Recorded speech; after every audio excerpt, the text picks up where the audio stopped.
Əgər pensiya artımlarından vaxtında xəbərdar olmaq istəyirsinizsə, kanala abunə olmağı və videonu bəyənməyi unutmayın.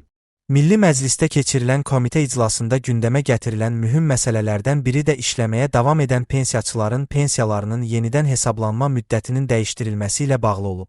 Müzakirəyə çıxarılan təklifə əsasən hazırda tətbiq olunan 6 illik intervalın qısaldılaraq 4 ilə endirilməsi nəzərdə tutulur. Bu dəyişiklik qəbul olunarsa, işləyən pensiyaçıların topladığı əlavə sosial sığorta kapitalı daha tez-tez hesablanaraq onların aylıq pensiyalarına əlavə ediləcək. Millət vəkili Vüqar Bayramov məsələ ilə bağlı qeyd edib ki, mövcud qaydalara görə pensiya yaşına çatmış, lakin əmək fəaliyyətini davam etdirən vətəndaşların fərdi hesablarında yığılan kapital yalnız 6 ildən bir yenidən hesablanır. Yəni vətəndaş pensiyaya çıxdıqdan sonra işləməyə davam edərsə, bu müddətdə ödədiyi sosial sığorta haqları toplanır və 6 ilin sonunda həmin vəsait müəyyən qaydada aylıq pensiyaya əlavə olunur. Hesablama zamanı toplanmış kapital 6 ilin aylarına uyğun bölünərək pensiya məbləğinə təsir edir. Təklif olunan yeniliyə əsasən isə bu proses daha qısa müddətdə hər 4 ildən bir həyata keçirilməlidir.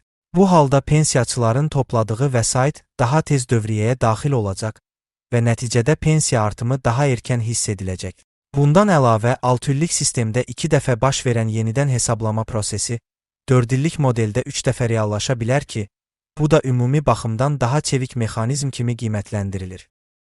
Mütəxəssislərin fikrincə, belə bir dəyişiklik işləyən pensiyaçıların gəlirlərinin daha tez artmasına şərait yarada bilər və onların sosial rifahına müsbət təsir göstərə bilər.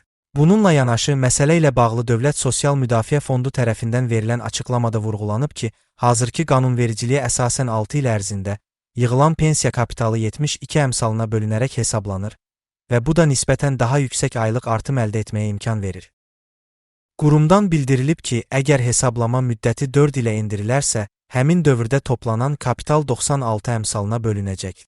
Bu isə texniki baxımdan aylıq artımın daha aşağı olması ilə nəticələnə bilər. Yəni vətəndaş daha tez-tez artım əldə etsə də, hər artımın məbləği əvvəlki sistemlə müqayisədə daha az ola bilər. Nəticə etibarilə təklif olunan dəyişiklik həm üstünlüklər, həm də müəyyən risklər ehtiva edir. Bir tərəfdən daha tez-tez yenidən hesablama sosial baxımdan müsbət görünür, digər tərəfdən isə aylıq artımın məbləğinin azalması ehtimalı nəzərə alınmalıdır.